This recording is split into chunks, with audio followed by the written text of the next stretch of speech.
कोकणात घडणाऱ्या घडामोडींची इत्थंभूत माहिती देणारे प्रसार माध्यम म्हणजेच माझे कोकणमध्ये तुम्हा सर्वांचं मनपूर्वक स्वागत। नमस्कार, मी सागर कदम। तुम्ही पाहत आहात माझे कोकणचे प्राइम टाइम बुलेटिन। बातमीपत्राला सुरुवात करण्याआधी पाहूयात महत्त्वाच्या हेडलाईन्स। कोरोनाच्या नव्या व्हेरिएंटचा आता कोकणामध्ये देखील शिरकाव। JN1च्या पार्श्वभूमीवर आरोग्य यंत्रणा आता सज्ज। चिपळूणमधील रस्त्यांची दुर्दशा, आधीच अरुंद रस्ते त्यामध्ये खड्डे। उबाटा शिवसेना रस्त्यांसंदर्भात आक्रमक। विकसित भारत संकल्प यात्रा 29 डिसेंबरला कुडाळमध्ये। रथावर मोदी सरकार असा उल्लेख नको, मवियाचा रथावरील मोदी सरकारला विरोध। आणि व्हॉट्सअपद्वारे न्यूड व्हिडिओ कॉल करून 43 लाखांची फसवणूक। 19 वर्षीय आरोपीला पकडण्यात नवी मुंबई पोलिसांना यश। आता पाहूया सविस्तर वृत्त। सुरुवातीलाच एक मोठी बातमी। कोरोनाच्या नव्या व्हेरिएंटने आता कोकणामध्ये देखील प्रवेश केला आहे। राज्यात सगळीकडेच कोरोनाच्या JN1 या नव्या व्हेरिएंटने मोठ्या प्रमाणावरती रुग्ण सापडत असताना आता रत्नागिरी जिल्ह्यात देखील 2 संशयित रुग्ण सापडल्याने संपूर्ण रत्नागिरी जिल्ह्यात उपजिल्हा रुग्णालयात सतर्कतेच्या सूचना देण्यात आल्या आहेत।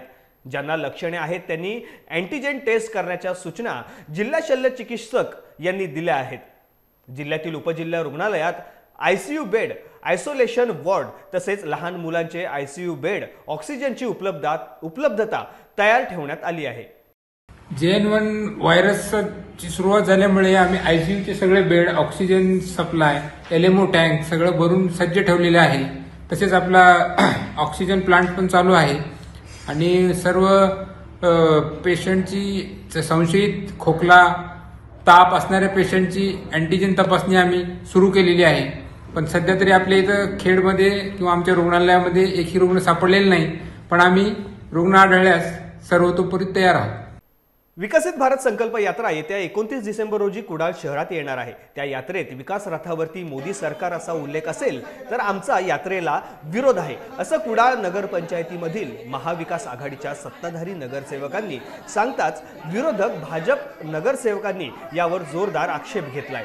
दरम्यान भारत सरकार असा उल्लेख असेल तर आमच्या या कार्यक्रमाला सहकार्य राहील असे उपनगराध्यक्ष किरण शिंदे यांनी सांगितले आहे। या दोन्ही मुद्द्यावरून सभागृहात जोरदार गदारोळ होऊन दोन्ही बाजूचे नगरसेवक एकमेकांना भिडलेले दिसले। याशिवाय इतर अनेक विषयांवर आजची कुडाळ नगरपंचायतीची सर्वसाधारण सभा वादळी ठरली आहे। बरोबर, शासनाकडून एखादा परिपत्रक येतात, एखादी गोष्ट येतात, लोकहितासाठी केलेल्या गोष्टी येतात, त्यांच्यापर्यंत परत पोहोचायचा। आणि जर सभागृहात नगरपंचायतच्या अधिकृत सर्वसाधारण सभेत जर म्हटलं जाता या उधळून नव्हतं मग त्या रेकॉर्डवर काय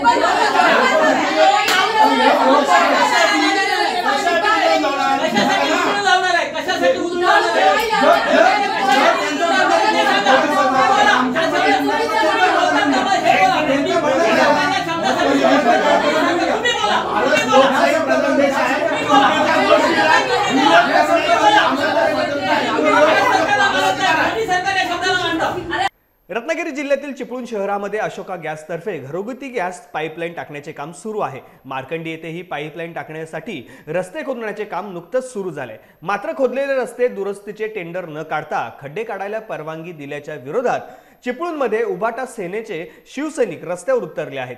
शिवसेनेच्या कार्यकर्त्यांसोबत भारतीय जनता पार्टी आणि राष्ट्रवादीचाही त्यामध्ये समावेश पाहायला मिळाला।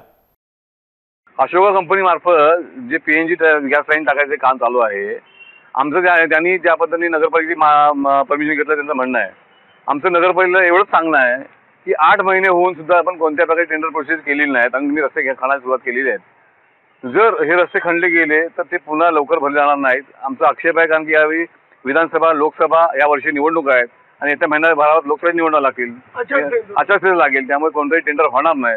त्यामुळे जोपर्यंत ह्या जे फिलअपचं काम आहे त्याची जोपर्यंत टेंडर होत नाही तोपर्यंत आम्ही शिवसेना उद्धव बाळासाहेब ठाकरे कोणत्या प्रकारचं काम या ठिकाणी होऊन देणार नाही। आज आपण सर्व लोक इथे जे आलेले आहोत त्याला कारणच एक आहे की जो आता PNGची लाईन जी आपली गॅस कनेक्शनची टाकली जाते, नागरिकांची निश्चितपणानं त्याच्यामुळे सोय होणार आहे, आम्हाला देखील कल्पना आहे। त्या कामाला आमचा कुणाचा विरोध नाहीये, पण ज्या पद्धतीनं जी प्रोसिजर राबवली जाते त्याला आमचा विरोध आहे। कारण 8 महिन्यापूर्वी त्या ठेकेदाराला ह्या रस्ते दुरुस्ती करण्याचं, रस्त्याचं पॅचिंग करण्याचं इस्टिमेट करून झाल्यानंतर त्याचे 75 लाख रुपये भरून नगरपालिकेनं घेतले।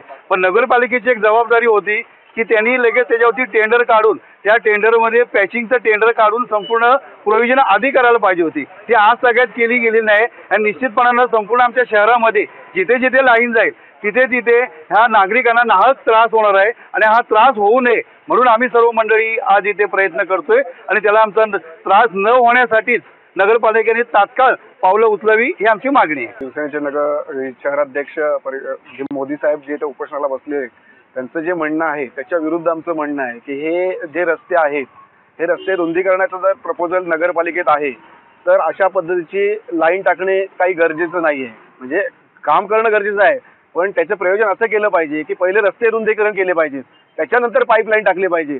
उद्या हे रस्ते रुंदीकरण होणार तर या पाईपलाईन बरोबर रस्त्याच्या मधोमध येणार. उद्या जर ती लीक झाली तर परत खोदाखोदी करणार त्याला जबाबदार कोण? त्या अशा पद्धतीचे कामं करणार असाल तर आमचा त्याला विरोध आहे.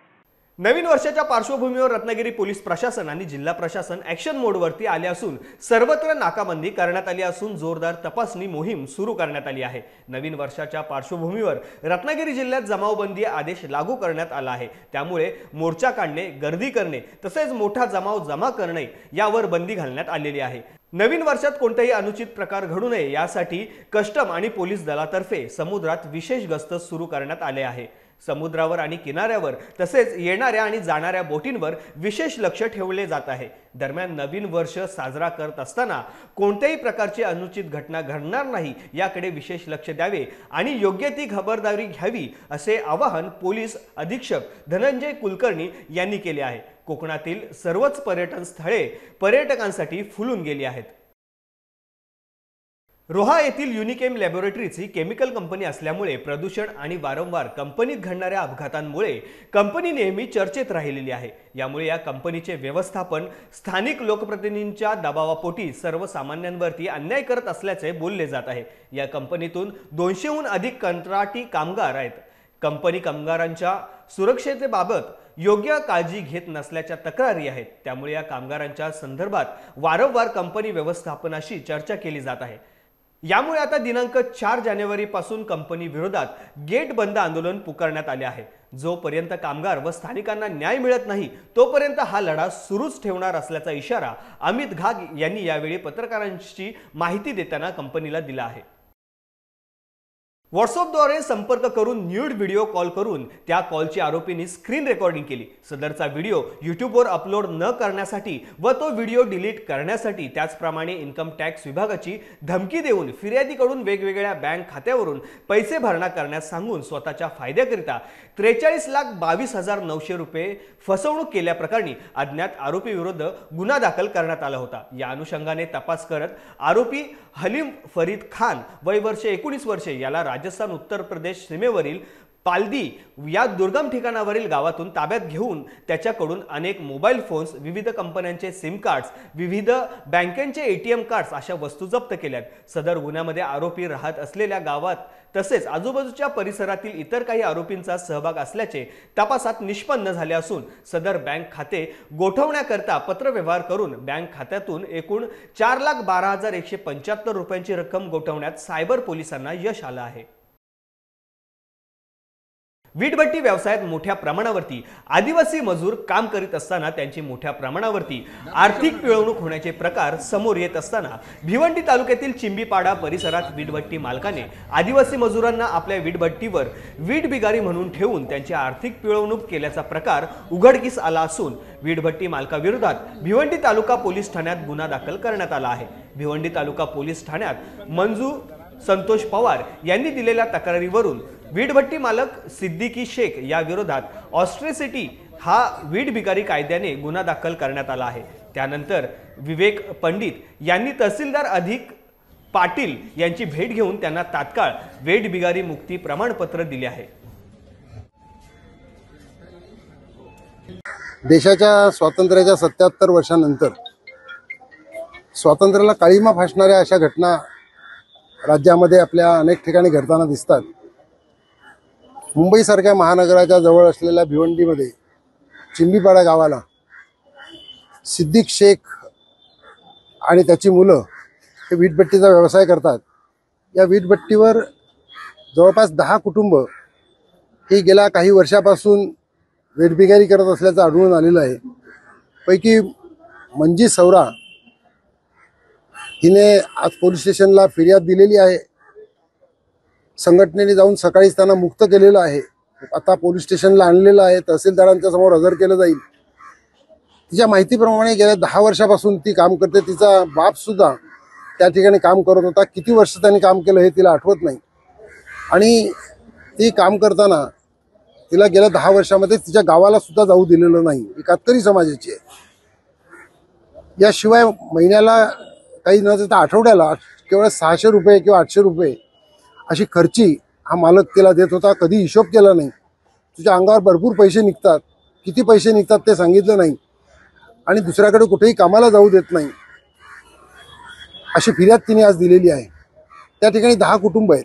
ही 10 सुद्धा कुटुंब इतक्या हलाखीच्या भीषण दारिद्र्यामध्ये जीवन जगतात की त्यांना माणसाचं जीवन कसं जगतात असं आपल्याला आश्चर्य वाटावं. हे जनावरासारखं जीवन त्या ठिकाणी जगतायत.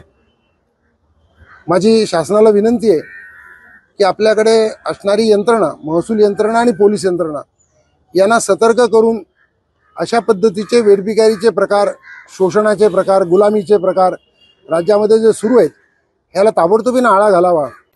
उद्या काँग्रेस पक्षाला 138 वर्ष पूर्ण होत असून स्थापना दिनानिमित्त काँग्रेस नागपुरात भव्य कार्यक्रम आयोजित करणार आहे. त्याची तयारी पूर्ण झाली आहे. त्यासाठी भव्य स्टेज करण्यात आला आहे. कार्यक्रमात ठिकठिकाणी मोठमोठे होर्डिंग्स लावण्यात आले आहेत. कार्यक्रमात काँग्रेसचे अध्यक्ष राहुल गांधी, सोनिया गांधी, प्रियांका गांधी, मल्लिकार्जुन खरगे आणि सर्व काँग्रेस शासित राज्याचे मुख्यमंत्रीही नागपुरात पोहोचणार आहेत.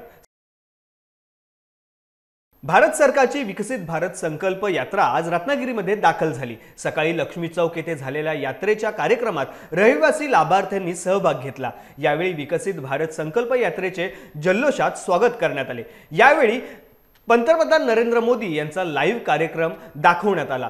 पंतप्रधान नरेंद्र मोदी यांनी देशभरातील विविध ठिकाणांच्या शेतकरी, महिला बचत गटांच्या पदाधिकाऱ्यांशी संवाद साधला. विकसित भारत संकल्प यात्रेच्या माध्यमातून नागरिकांना केंद्र शासन, नगर विकास विभाग व इतर विभागातील विविध योजनांची माहिती देण्यात आली. यावेळी माजी आमदार बाळ माने, राजेश सावंत, राजन फाळके, माजी नगरसेविका सुप्रिया रसाळ, मानसी करमरकर, संपदा तळेकर, दादा ढेकणे, विक्रम जैन आदींसह विविध सरकारी खात्यातील अधिकारी, कर्मचारी उपस्थित होते. शेतकरी कामगार पक्षातर्फे माणगाव तालुका चिटणीस रमेश मोरे यांच्या मार्गदर्शनाखाली दिनांक 27 डिसेंबर रोजी पाचोळे येथे रस्ता भूमिपूजन व कुमशेत ग्रामपंचायत हद्दीत डांबरी जोड रस्ता, अंगणवाडी इमारत उद्घाटन व कृषी उत्पन्न बाजार समिती माणगाव येथे आधारभूत धान खरेदी शुभारंभ कार्यक्रम माजी आमदार पंडित पाटील, शेकाप जिल्हा चिटणीस ॲडव्होकेट अश्वदा पाटील यांच्या प्रमुख उपस्थितीत पार पडला. यावेळी आरडीसी बँक संचालक असलम राऊत, नगराध्यक्ष ज्ञानदेव पोवार, शेकाप नेते इब्राहिम राऊत, कुमशेत ग्रामस्थ, मुंबई मंडळ, महिला, बाजार समिती पदाधिकारी व शेकाप कार्यकर्ते मोठ्या संख्येने उपस्थित होते. त्याचप्रमाणे या गावामध्ये आपण जिल्हा परिषदेच्या माध्यमातून फार मोठी काही पण छोटी मोठी कामं करण्यामध्ये आपण निश्चितपणे यशस्वी झालेलो आहोत. या ठिकाणी असणारी एक संरक्षण भिंत आपण या ठिकाणी जिल्हा परिषदेच्या माध्यमातून केली. शाळा दुरुस्तीचं काम आपण या ठिकाणी केलेलं आहे. निश्चितपणे आता 10 लाख रुपयाचा निधी म्हणजे हा रस्ता जो आहे तो 10 लाख रुपये रस्त्याचं डांबरीकरण या ठिकाणी करण्याचा आज भूमिपूजन कार्यक्रम केलेला आहे. आत्ताच खडी या ठिकाणी पडलेली आहे. 1-2 दिवसामध्ये या रस्त्याचं काम सुरू होईल. परंतु शेठ मला या ठिकाणी सांगावंसं वाटतं की पाचोले हे गाव किंवा पाचोले गावाकडे येणारा हा रस्ता जो काय आहे तो पावसाळी मात्र अडचणीचा असतो. कारण पावसामध्ये येथे शेठ पूरजन्य परिस्थिती असते. कारण पावसामुळे हा रस्ता नेहमी खराब होतो. तर याच्यावरती काहीतरी कायमस्वरूपी तोडगा शेठ निघाला पाहिजे. मिशन आपुलकी उपक्रमाअंतर्गत प्रारंभ प्रतिष्ठान लांजा, शिक्षण विभाग, पंचायत समिती लांजा व राजापूर यांच्या संयुक्त विद्यमाने तालुकास्तरीय नवोदय विद्यालय प्रवेश परीक्षेची सराव परीक्षा आज घेण्यात आली. सदर सराव परीक्षा तालुक्यातील केंद्र शाळांमध्ये घेण्यात आली. या सराव परीक्षा लांजा व राजापूर तालुक्यात घेण्यात आल्या. या परीक्षेला सुमारे 1500 विद्यार्थी सहभागी झाले होते. या परीक्षेमध्ये तालुक्यात प्रथम, द्वितीय व तृतीय क्रमांक पटकावण्यात येणाऱ्या विद्यार्थ्यांना प्रतिष्ठानचे प्रमुख अजित यशवंतराव यांच्या मार्फत रोख पारितोषिक देण्यात येणार आहे. सदर सराव परीक्षेचा फायदा विद्यार्थ्यांना नवोदय परीक्षेच्या मुख्य परीक्षेमध्ये निश्चित होईल असा विश्वास अजित यशवंतराव यांनी व्यक्त केलाय। शिक्षण विभागामार्फत सुद्धा परीक्षेतून विद्यार्थ्यांमध्ये आत्मविश्वास वाढून मुख्य परीक्षेसाठी फायदेशीर ठरेल असं मत यावेळी अजित यशवंतराव यांनी व्यक्त केलंय। पंचायत समिती लांजा आणि प्रारंभ प्रतिष्ठान यांच्यामार्फत तालुकास्तरीय नवोदय विद्यालय प्रवेश परीक्षेची सराव परीक्षा आज या ठिकाणी घेण्यात येत आहे। या परीक्षेसाठी तालुक्यात 21 केंद्रांवरती साधारण 500 विद्यार्थी आज या परीक्षेचा लाभ घेत आहेत। या सराव परीक्षेमुळे विद्यार्थ्यांना नवोदयच्या मुख्य परीक्षेकडे जात असताना चांगला सराव होईल, त्याच पद्धतीनं त्या विद्यार्थ्यांचं मनोधैर्य वाढेल। एकंदरीत विद्यार्थ्यांच्या नेमका कोठे चुकावतात हे शिक्षकांना लक्षात येईल। तालुक्यातून जास्तीत जास्त विद्यार्थी या नवोदय विद्यालयामध्ये प्रविष्ट व्हावेत याकरिता केलेला हा प्रयत्न आहे। नवोदय विद्यालयामध्ये गेलेले विद्यार्थी हे भविष्यात प्रशासकीय अधिकारी म्हणून बाहेर पडावेत, जेणेकरून तालुक्यातील जास्तीत जास्त विद्यार्थी हे भविष्यात त्यांचं चांगलं करिअर घडावं याकरिता हा आजचा पाया आहे असं या ठिकाणी म्हणायला काही हरकत नाही। आज खरं तर एक खूप आनंदाचा दिवस आहे की लांजा तालुक्यातील जवळपास 450 विद्यार्थी यांना नवोदय सराव परीक्षेच्या माध्यमातून या ठिकाणी एक सराव परीक्षेची एक संधी त्या ठिकाणी आपण उपलब्ध करून दिली। आपला प्रयत्नच असा असेल की ग्रामीण भागातील शिक्षणातील विद्यार्थ्यांना एक चांगलं त्या ठिकाणी स्टेज मिळावं आणि त्यांना त्यांच्या पुढच्या करिअरच्या दृष्टिकोनातून ज्या काही त्यांच्या आकांक्षा आहेत त्या पूर्ण होण्यासाठी याची मदत व्हावी याच उद्दिष्टाने आज प्रारंभ प्रतिष्ठान व माझ्या सर्व सहकाऱ्यांच्या माध्यमातून आज लांजा व राजापूरमध्ये जवळपास 1500हून अधिक विद्यार्थी आज या ठिकाणी ह्या सराव परीक्षेला त्या ठिकाणी सहभागी झालेले आहेत। मला विश्वास आहे की येणाऱ्या 2024च्या नवोदय परीक्षेमध्ये अधिक विद्यार्थी हे आपल्या भागातील त्याच्यामध्ये उत्तीर्ण होतील। याच अनुषंगाने त्यांना ताकद मिळण्यासाठी, त्यांना बौद्धिक क्षमता त्यांची वाढवण्यासाठी हा एक सराव चाचणीचा आपण एक छोटासा प्रयत्न आमच्या माध्यमातून केला। माननीय अजित यशवंतराव यांनी त्या उपलब्ध करून दिल्यात प्रश्नपत्रिका आणि आपल्या ग्रामीण भागातील विद्यार्थ्यांना सराव परीक्षेचा जो काही वेगळा अनुभव आणि जो आत्मविश्वास जो प्राप्त होणार आहे त्याबद्दल माननीय अजित यशवंतराव यांचं मी माझ्या व्यवस्थापन समितीतर्फे त्यांचे आभार मानतो। खेडमधील फुरुस येथील चाइल्ड वेलफेअर संस्था संचलित ideal English school and Kalsekar junior college of commerce Phurus येथे विज्ञान, गणित, कला, रांगोळी प्रदर्शन, फनफेअर तसेच पालकांसाठी पाककला कार्यक्रम मोठ्या दिमाखात संपन्न झाला। या कार्यक्रमाला प्रमुख पाहुण्या म्हणून भवन कॉलेज मुंबईच्या सेवानिवृत्त पर्यवेक्षिका अनिता तांबे उपस्थित होत्या। तसेच शाळेचे माजी विद्यार्थी, संस्थेचे सर्व पदाधिकारी, शाळेच्या मुख्याध्यापिका मनीषा धोत्रे, पर्यवेक्षिका आयशा सनगे, शिक्षक, शिक्षकेतर कर्मचारी, विद्यार्थी, पालक व ग्रामस्थ बहुसंख्येने कार्यक्रमाला उपस्थित होते। प्रमुख पाहुण्या अनिता तांबे यांच्या शुभ हस्ते विज्ञान, गणित, रांगोळी या प्रदर्शनाचे उद्घाटन करण्यात आले। या प्रदर्शनामध्ये विद्यार्थ्यांनी विज्ञान व गणित या विषयांवर आधारित प्रतिकृती बनवल्या होत्या। तसेच विद्यार्थ्यांनी रांगोळ्या रेखाटल्या होत्या। संपन्न झालेल्या फनफेअर या कार्यक्रमात विद्यार्थ्यांनी विविध खाद्यपदार्थ स्टॉल लावले होते। पालकांसाठी आयोजित पाककला कृतीमध्ये उत्साही महिला पालकांनी आपला सहभाग नोंदवून विविध प्रकारचे खाद्यपदार्थ त्यांनी या प्रदर्शनामध्ये मांडले होते। त्यातून खवय्यांना महाराष्ट्रीयन तसेच इतर राज्यातल्या खाद्यपदार्थांची मेजवानी खावयास मिळाली। सध्या ख्रिसमस आणि 31 निमित्त अनेक पर्यटक अलिबाग मुरुडसह रायगड जिल्ह्यात आले आहेत। 28 डिसेंबर पासून मुरुड महोत्सव रंगणार आहे। मुरुड नगरपालिकेने या कार्यक्रमाचे आयोजन केले आहे। यावेळी 31 डिसेंबर रोजी गौतमी पाटील या महोत्सवाला भेट देणार आहे। 3 दिवस रंगणाऱ्या कार्यक्रमात खासदार सुनील तटकरे, पालकमंत्री उदय सामंत, आमदार महेंद्र दळवी, उपजिल्हाधिकारी उपस्थित राहणार आहेत। मुरुड समुद्र किनाऱ्यावर रंगणाऱ्या या कार्यक्रमामुळे पर्यटकांची मोठी गर्दी होण्याची शक्यता वर्तवण्यात आली आहे। नमस्कार, मी गौतमी पाटील। मी येते 31 डिसेंबरला मुरुड जंजिरा नगरपालिका बीच फेस्टिवल 2023 या कार्यक्रमासाठी सायंकाळी ठीक 7 वाजता मुरुड जंजिरा येथे। तर मी येते, तुम्ही नक्की या। धन्यवाद।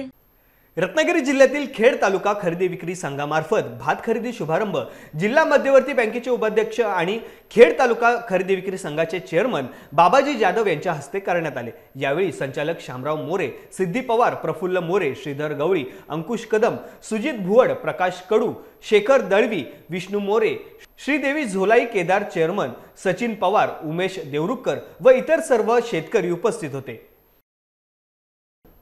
खालापूर तालुक्यातील चौक या गावात कुंपणाला लावण्यासाठी असलेल्या आणि अडगडीत ठेवलेल्या जाळीत साप अडकल्याची माहिती स्नेक रेस्क्युअर्स खोपोली खालापूर या संस्थेचे सदस्य सर्पमित्र रोहिदास म्हसणे यांना मिळाली। असे प्रसंग नेहमीच हाताळणाऱ्या रोहिदास हे त्या सापाला जाळीतून सोडून सुरक्षित वनक्षेत्रात सोडण्यासाठी तेथे गेले असता तो साप नसून पूर्ण वाढ झालेला नाग जातीचा विषारी साप होता।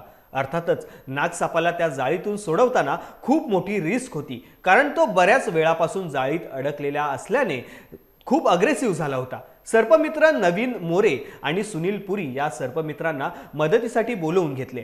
त्या तिघांनी मिळून अत्यंत कुशलतेने त्या नागाला कोणतीही इजा न होता व्यवस्थित जाळ्यातून सोडून त्या नागाला त्याच्या नैसर्गिक अधिवासात मुक्त केले। मुंबई गोवा महामार्गावर नातूनगर गावाजवळ होंडा सिटी कार आणि ॲपे रिक्षामध्ये झालेल्या अपघातात ॲपे रिक्षा चालक जखमी झाला आहे। हा अपघात मंगळवारी दुपारी 2:30 ते 3 वाजण्याच्या सुमारास झाला आहे। मिळालेल्या माहितीनुसार होंडा सिटी कार ही खेडकडून मुंबईच्या दिशेने जात होती, तर ॲपे रिक्षा नातूनगर डायव्हर्जन येथून रस्ता ओलांडत असताना माहिती घटनास्थळावरून मिळालेली आहे। या अपघातामध्ये ॲपे रिक्षा चालक जखमी झाला असून ॲपे रिक्षा अक्षरशः चक्काचूर झाला आहे, तर होंडा सिटी गाडीच्या दर्शनी भागाचे देखील मोठ्या प्रमाणावरती नुकसान झाले आहे। या बातमीसह आता बातमीपत्रामध्ये वेळ झाली इथेच थांबण्याची। कोकणात घडणाऱ्या घडामोडींची इत्थंभूत माहिती मिळवण्यासाठी आणि अपडेट जाणून घेण्यासाठी तुम्ही पाहत राहा फक्त माझे कोकण।